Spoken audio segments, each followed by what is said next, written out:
Hello everyone and welcome back to the X-Ring. So we are here in Bryan, Texas. I'm actually here for a helicopter hog hunt, but there is a firearms manufacturer here that you might be aware of, and that is Horizon Firearms. They are really known for precision, legacy grade hunting rifles. That's how I know them. My first experience with them was actually a few years ago in Dubai. I had a chance to shoot a couple of their different models, and they just were tack drivers. They really were.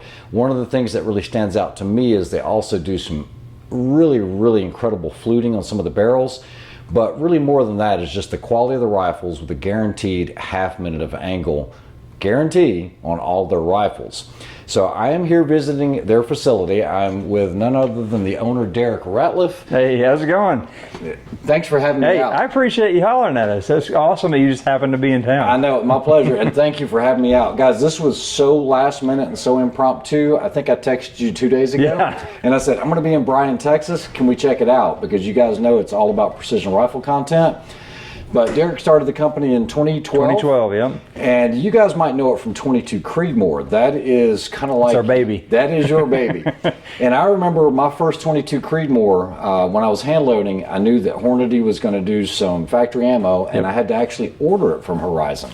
We tried to make sure that it got out and grew appropriately, yeah, but we've been shooting that around since 2014, so it's a fan favorite. Yeah, it is a great rifle, guys, and they don't just do 22 Creedmoor. You do everything from 22 250 to 7 backcountry, you name it. We love all the new hot calibers. We love being first to market in the new stuff. That's our favorite thing. All right, so guys, there's going to be an extra treat to this as well, because I'd actually spoke to Mr. Ratliff probably a month and a half or so ago, and we actually have some that we're going to have reviewed on the channel. We'll give you a full in-depth look, but the first thing we're going to do is check out the factory. We'll show you what we can show you. And I guess you started off as pretty much a we started off as a gunsmith in a 2-car garage. Myself, my youngest brother, who you'll meet, he's in charge of our product development now. Yes, sir. And we kind of went from doing one-off customs for individual legacy pieces, which we still do some of that today. We only do 2 of those a month. It's very kind of a special process we'll talk about. 2015, we couldn't get enough McMillan stocks fast enough. So we started IOTA and started making our own stock, which you'll see. And then right when COVID kind of tripped off, we ended up buying Stiller Actions, which most people know is one of the first clone action companies. So we incorporated that into our business and then just continued to grow with the launch of the 22 Creedmoor, and this is kind of where we're at now. Stiller actually makes a great action. In 2015, I think it was, when I once the GSP, which was a vetted law enforcement military sniper event. I was actually running a Stiller, and I still remember it had a faceted base on it. So it was really tough to get it to fit. It was a Spectre, and I think I was using the McCree chassis. Then back in the day, that was Scotty McCree, I believe it was. But we ended up winning that event. I love that rifle. It worked well. But guys, enough talking about this. What we're going to do is show you around the facility. I have Derek. I'm going to have him tell you about it, because I've never been through these doors. So I'm going to give you some safety glasses, and we'll get going. Safety first. Sometimes I'm not the best on safety glasses, but you just guys have to remember that in law enforcement type work or sniper matches, as long as you have glass on there, a lot of times they don't require a safety glass. We moved into this facility about maybe 3 years ago. So we went from, again, my brother and myself, to a small 1,700 square foot facility. We crammed a couple of these machines in here, got it to about 17 employees. Now we're up to about 70 employees on 2 campuses. So IOTA and Horizon are here. Stiller starts here. You'll see some of that. And then we have our main Stiller facility in Shiner, Texas. So kind of what you'll see here, we've got our barrel Kanban. So we use barrels from a lot of different manufacturers, but Love Proof, Love Benchmark, those are our key barrels that we use on our high-end products. Do you do any Bartman barrels? We don't. Haven't messed with many of them. Really? Yeah, I mean, it's just Benchmark and Proof have both taken care of us for so many years. Great company. And man, you know how it is with barrels. You find one that you like that shoots well, it's really hard to change. I understand. So we get the bar stock and we start it in this facility, basically turning blanks to go down to Shiner to become an action. So it's kind of fun to think you've got a 6-foot bar that auto feeds. This runs unattended 24 hours a day, cutting blanks for actions. And so, because I'm around so much CNC Swiss, this is a large CNC Swiss. That's what it is, right? Exactly. So, you know, it's a lathe mill combo, and basically all it's doing is true precision drilling and then making our indicator hole so that we can indicate it on the machines that still are that you're going to take this through the process to make our action. Yes. So basically this section of the shop is IOTA. And so it's, yeah, we're almost 4 o'clock, so they've actually already left for the day. We're finishing up, but we'll talk a little bit about the process. So at IOTA, we make hand layup carbon fiber stocks. And so we started as molded and colored fiberglass stocks in 2015, and then we refined the process. And so what we start out with is what we call our little cut packs. So each particular stock will start out like a t-shirt pattern of all the pre-preg material that's going to go into your stock. Okay. And we kit these up in the morning, so we know how many we need to make. We make about 26 to 30 stocks a day. Okay. You know, and it just depends on demand. We make stocks for Horizon as well as other custom manufacturers, and then some OEM stuff as well. Okay. So these are all the different, you know, made in-house molds. Okay. And you know, if you look inside, these are all buttoned up. So we'll grab. There should be one at the end. Yeah, these are all tightened up. Oh, there you go. So, but you'll have the, you know, picture of the stock, right side, left side. Yep. And so these stay warm so that the material molds really nicely in there. So you'll have a 2-man team, and one side we'll do our A side, one side we'll do our B side, and then basically that process will slide over and we'll close that mold together. And closing that mold together, we basically will inflate it from the inside out, creating your shell.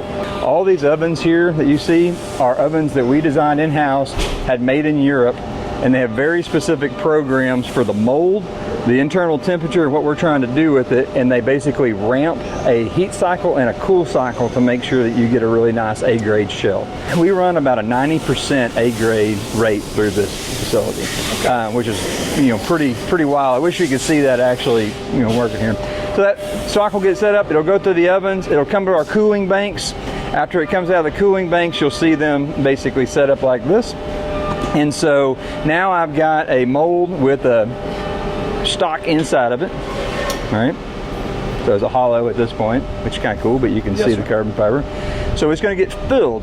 Now the filling process, we're going to talk a little bit about it.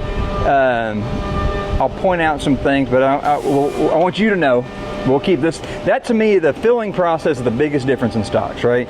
You got to make a stiff stock. You got to make one that holds up to recoil. You got to make one that's durable day in, day out, and you want one that's lightweight. It's not exactly what I was hoping to show you, but you normally get the flat top, right? Which is the one we kind of saw over there. Yes, sir. Machine. So what we do first is we're machining the top. So we call these speed holes. It's lightening it, and you're getting like at this point, it's super light. Oh, wow. That's like insanely light. So then we do, we call the teed pillar. So it's a contoured pillar that is cut to length. So basically it's full length, and then now this stock will go back on the machine and get inletted on its bottom metal. Okay. And so kind of our process is, you know, mold it, do the top, do the bottom, and then install all the hardware. Pretty similar with, you know, what you expect in a stock making. So, you know, we'd end up with essentially a, you know, this one's got some patching they're doing there, but basically a stock ready to be painted is what's coming out of this particular machine. Now you're seeing stocks get closer to finish. So we go through, we got the butt pad on, we have got these prepped for paint. And so then they'll go outside. We've got a big paint booth out there. We paint, even though we use a similar color. So you may get a Venatic rifle today, and your buddy may get a Venatic rifle. You'll get different patterns because we use sea sponges so that every one has a unique camo pattern. So this station, no two are the same. No two are exactly the same, and they're all hand painted.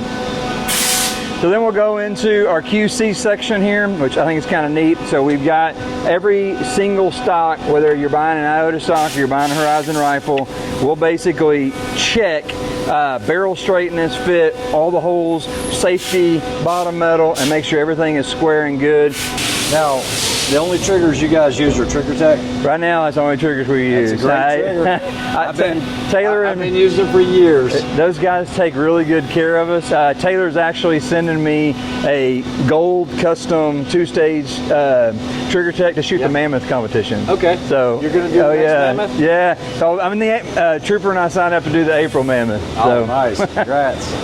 So now we're going to go into sort of our machine cell. So one thing we do is not the magazines, we don't make those in-house because all those are polymer, but we're machining all of our in-house bottom metal. So it's in-house design, in-house manufactured, and then if you ever need to adjust your mag, say you get a new mag or you want to adjust the tension on your mag, you can drop your action screws, and we've got an adjustment for your throw lever inside our bottom metal, so you can make sure because you know those AICS, the metal mags are not always perfect. Correct, yeah. Seen a lot of issues with those. These are 100% running bottom metal, and then essentially these 3 machines here are all chambering. You know, very, very, very rigid tool counts. So like if a guy says, hey, I can only, or the manufacturer recommends 200 chamberings on a reamer, we'll probably only do 50. Got it. And then what we'll actually do is our finishing reamers become our roughing reamers. Yep. So we're always roughing with a really nice finisher and then finishing that up. Everything's indicated beforehand. And these guys are working, you'll notice, like in a very lean system. So we do single piece flow on every part. And if you don't make it all in-house, it's hard to control it all. Yeah, it is. It really is. So about the only thing you guys aren't making, I mean, yeah, you're cutting your chambers and all that, but you're not making your barrel blanks. Yeah. You're getting proof and benchmark. That's and right. And then the Trigger Tech, but otherwise you're making the action, you're making the barrel. Yep. Or, finishing the barrel out. Yep. You're doing all the head spacing yourself, you're doing the bottom metal, you're doing the stock. Exactly. What's crazy about that, I mean, like a lot of people don't think of us in that kind of way, but you think of, and I'm not going to name any names, but some of your bigger OEMs don't do that. No. Like, I mean, a lot of people. Plug and play. Exactly. Yep. And so we try, again, we're part of a 125-year-old family-owned and operated company, and vertical integration is super important to us, and lean manufacturing quality is super important to us. This is kind of where the magic happens here. So now we're starting to build carts, and so what will happen is you can see these are all our finished barrels and all the different chambering offerings we already have chambered. So a guy gets an order, you call in, we can pretty much start making that gun right away. If I want a 22 Creedmoor 18-inch, here's my blank, right? And what's nice about that, because we control the action manufacturing, we control the stock manufacturing, I can really control headspace. So the days of having to measure this particular action to make this particular barrel for it don't exist with us in the store piece. The other interesting thing is we do not bed or have to, or even recommend a lot of times bedding a Horizon rifle, because I control all the tolerance on the stock too. Understood. So I control the action, I control grinding of the recoil lug, and I control the barrel. There's really no reason for you to have to bed it. Now you can if you want to, but that's why we do it that way. So then we'll go into fluting. So if you've ever seen a Horizon rifle, I mean, fluting is one of the things that give us our kind of special character. Yeah, and I mentioned that because I've seen some incredible fluting work like no other. And I will tell you, and I'm going to ask this. Yeah. Hold on just a second to turn around. All right, so one of the questions I want to ask you, Derek. All right, it's very controversial. A lot of times when you flute a barrel, you could end up stress relieving the material. Correct. And people talk about fluting as being extra cooling because it's more surface area. Yep. I don't know if I buy into that. Right. Not with the amount that you see on most rifles. Right. Yours are different because you have some extreme fluting. Yep. But at the same time, people can't question fluting and accuracy because you are guaranteeing a half-minute rifle. Yep. So So I'll give you my kind of take on it. I'll tell you why we even started this way. So one thing with Horizon, kind of our motto is quality, excellence, different. So, and different, a lot of times the answer we give for different is just because, right? Yep. And so my brother and I, when we started the deal, was we tried to find what we call fallacies in the industry and prove it. And then say like, oh, well, you can't flute because it doesn't make an accurate gun. Well, we'll show you. Yep. And so we started looking at fluting, and how you flute seems to affect, how you flute and what steel you use seem to affect, what your ultimate accuracy was. And what we kind of saw was barrels that had a lot of pin-up tension in them from not being stress relieved in the button process or even the cut rifle process, when you fluted them, you almost got them to move back to sort of a natural position. Okay. And man, I could not prove, and we've tried, and I've actually got a video we're working on to show that a lot of times fluting, I've seen fluting make it better. I've seen fluting make it, but honestly, it's not, I don't know that I've seen it like throw it in a way that you would be able to know if it made it worse. And that I think has been the interesting thing for me. It's like, I can't tell you that it makes it worse. I can tell you that, you know, there was maybe a change, maybe it was ammunition, maybe not. And with going from an unfluted barrel and then fluting that same barrel and putting it back on that gun, the grouping I did not see change. And we actually are one of the only, and I think the only company that flute proof research carbon fiber barrels. Okay. Now with your craziest fluting, have you seen a difference in temperature? Man, I can't prove that. Can't prove it. That's the question. Can't prove it. That's the question. We actually, and it's funny you asked that. So I have a 6.5 Creedmoor barrel, heavy MTU contour at the house with a switch lug on it that we are shooting, and I'm trying to get multiple 20 and 30 shot groups with it to get a baseline, and then we're going to rip it in here and flute it. I'll show you upstairs the prototype, how aggressive we're going to flute it, and I'm going to basically run heat gun and see if I can prove it. So now the ATF fun stuff happens, right? So we get our action, so you saw the action get started over there. That material went over to our Stiller facility and came back as a Horizon action, right? So this one internally is something we call a Hyrax. It's like the Stiller Predator. It's got a different bolt configuration. One thing we did when we purchased Stiller is the engineering team went completely through every part.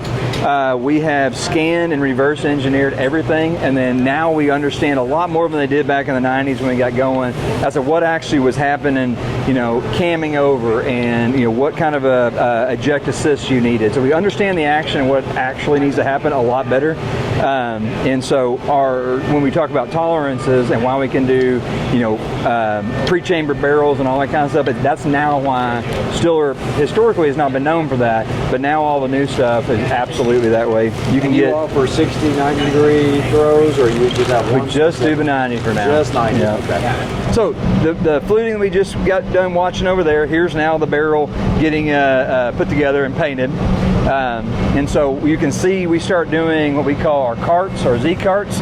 And so now this barrel action belongs to this stock, belongs to this, you know, set of headspace, and we're basically our single piece flow is 10 rifles.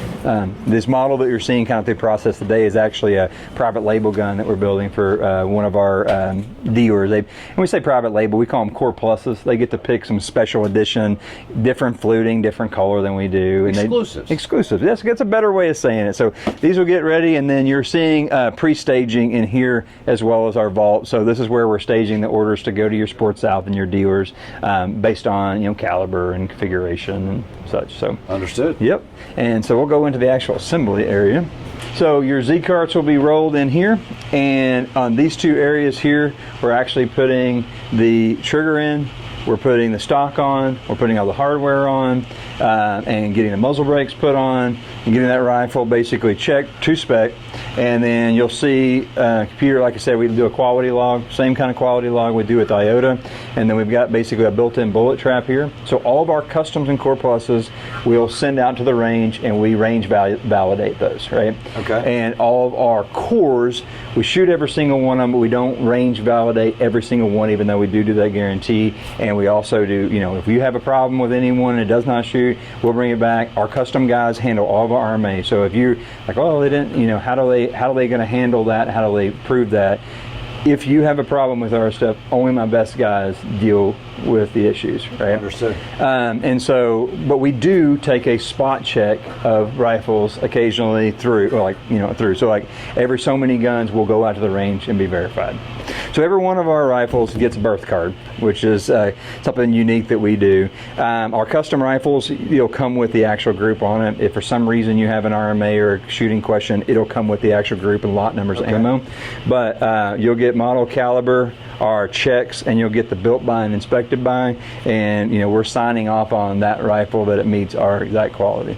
All right, so guys, when we talked about that fluting, one of the things that's going to stand out is this fluting. You just don't see rifles that have this type of fluting this deep. And like I said, when I was in Dubai looking at them, they have a lot of examples of these, and they're just insanely beautiful.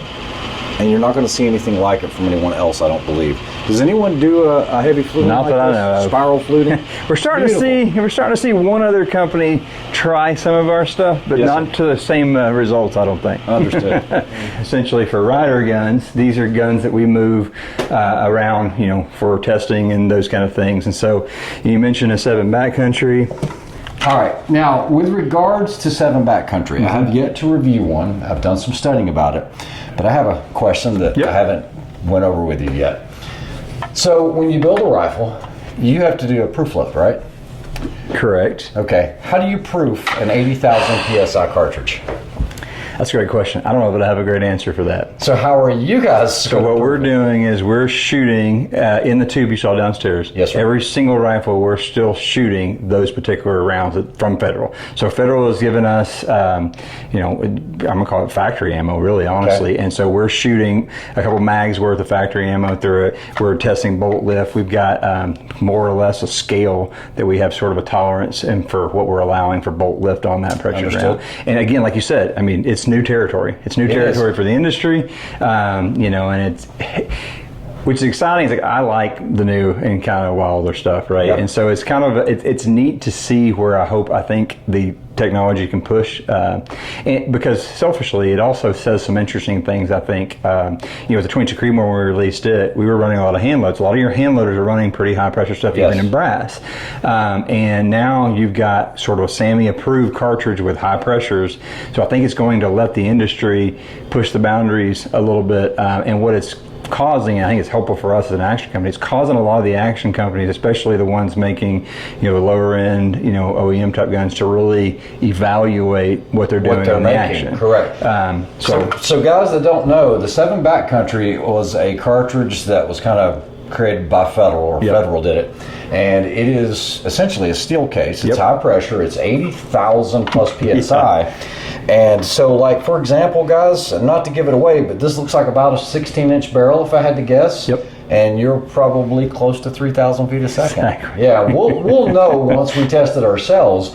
But this is what we're seeing with the NAS 3 cases, what SIG's doing with the 277 Fury. There's a big push for higher pressures. And my question is if you're testing let's say a 55,000 or 60,000 PSI 5.56, and you're proofing it out with an 80,000 PSI proof round, you've got that buffer in there to show that the action and all that can handle it. Now, I think barrels are technically rated for over 100,000 PSI. And the other interesting, so where's the failure mode, right? That becomes the question. And that's why I was saying I think it's making action companies really think about what we're doing, because it's really bolt lug shears. Shears. And so it's really, that is your risk.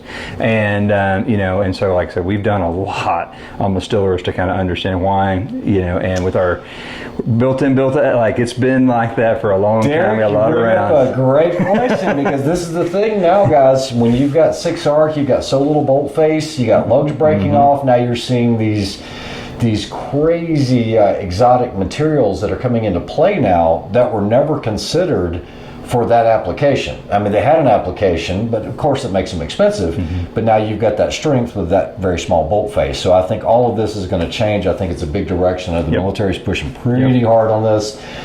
There's some stuff I can't talk about, but some pretty cool stuff in the works here in the future. So we're going to continue. Yeah, let's go. So this is our Vandal Dark 2. So this gun's available only in the 22 Creedmoor. Got the Arca rail, comes with a 0 MOA. It was really developed kind of for your guys using thermals, and doing predator hunting. That's why we did that particular one. This here is our Prime. This one for some reason doesn't have a muzzle brake on it. I think we've been shooting this one a little bit. Our Prime is really the meat of our line. Comes with a premium benchmark barrel in multiple calibers and multiple barrel lengths. So if you want an 18-inch or a 20-inch or 24-inch, this or that. Like, this has the most options in terms of barrel lengths and configurations. Just going left to right here, this is our top of the line. This is our Venatic Carbon. So proof research barrel fluted.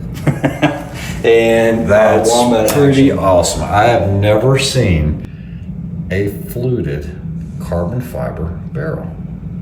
So that's a 7 PRC. Of course, our Wombat, I'm really proud of that. That was the first non-stiller, non-old guard stiller. So this is designed in-house by Horizon, hyper-polished DLC, 23-ounce action. Very smooth. So we go from our Venatic Carbon.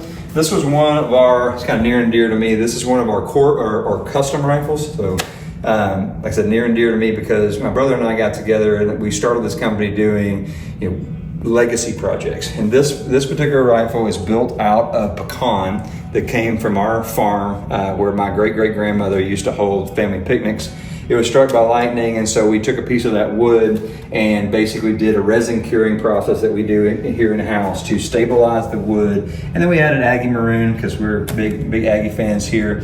And you can notice that we've hand painted with that KG, hand painted a rust theme and done a faux break and a button here. So kind of our thought was, and this is our family brand, that's the actual hot iron brand that came in the wagon train from 1876 to Texas. So we branded this. It meant basically that family had nothing but each other. There was 3 brothers that left after the Civil War and came to Texas. And if you notice, that is where our Horizon logo comes from. So a lot of people think that it's a scope optics. It kind of looks like scope optics, but it's actually our family's cattle brand from early 1800s. Wow. And so that's a pretty special project for us. Leaving from there, this is our Heritage rifle. This is brand new for this year.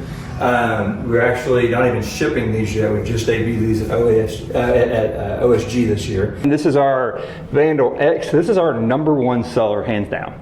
And so this is available in the 22 Creedmoor. We're about to release it in the 25 Creedmoor. And you've got that super deep Horizon style fluting in our Vandal X stock, which is a carbon fiber stock. But as you notice, all of our Vandal rifles have texture painted stocks where our Venatic rifles have the Wombat and the carbon exposed. Just gives it a little bit different feel. Integrated Picatinny, but very popular. $27.99 retail on that rifle. And then our kind of our intro is, this is our Villain. So the Villain's available in 22 Creed and 22 250 actually. Yep. Because we kind of wanted to give the guys who wanted something classic an option, and then honestly it was kind of a gateway into the 22 Creedmoor when you really can see the performance differences between those cartridges in the same platform. Standard fluting, a little bit heavier contour barrel, Echo stock, our frame, and then M2 polymer mags. These are some of the custom rifles that we've done. We're getting this wall kind of hung up. So one thing you notice with our custom rifles, we do like a hand drawing process. And so we'll basically meet with a customer, whether it be a dealer or an actual end consumer, and we'll actually digitally draw this. So either in person you'll see this or you'll see it on your screen. And then once you decide, yep, that's the rifle I want, that's what the shop is then building. So these are all marketing rifles and stuff here. That's my 25 Creed. But this is the one I was telling you that we're starting to play with on the fluting. So look at how aggressive that fluting is. Is there any center portion left in this barrel? Well, it's 22, but that's what's pretty interesting about it. So this gun, we've been shooting it some, and I'm going to make this a switch lug, and we're going to move it back and forth on that action and on our channel, which is now the On the Horizon channel. We're going to show you what that can actually do, because I was trying to figure out how light can we go. So it's a cross section. Again, we're playing fluting game. Okay. So cross section of our deep fluting. So for the guys that don't believe us, you can see how much meat is still on that barrel. So you can imagine if this was round, that barrel is still around a #3. Yeah. And so that's how we get away with some really cool flutings and still a lot of accuracy. All right, Derek, thanks for having me over here. I appreciate you coming, man. Horizon, and thanks for that was an unbelievable tour, and I think we shared some pretty good insight with regards to some of this fluting and all these high pressure cartridges, and I'm looking forward to reviewing those rifles on the channel. For those that have not heard of Horizon Firearms, definitely go to the website, check them out. You got a channel up and running again? Yeah, so we're on the Horizon Outdoors. So we've got a channel up and running, and got a podcast as well. So we're trying to ease back into the content without getting slapped. You know how that goes. Well, definitely, if you're looking for a precision, pretty much a custom-made rifle, these are the guys to really talk to. They do a great job. They've got a great reputation, and all of their rifles come with a half MOA guarantee. All right, hopefully you guys enjoyed that review. Till the next time, we'll talk to you later on.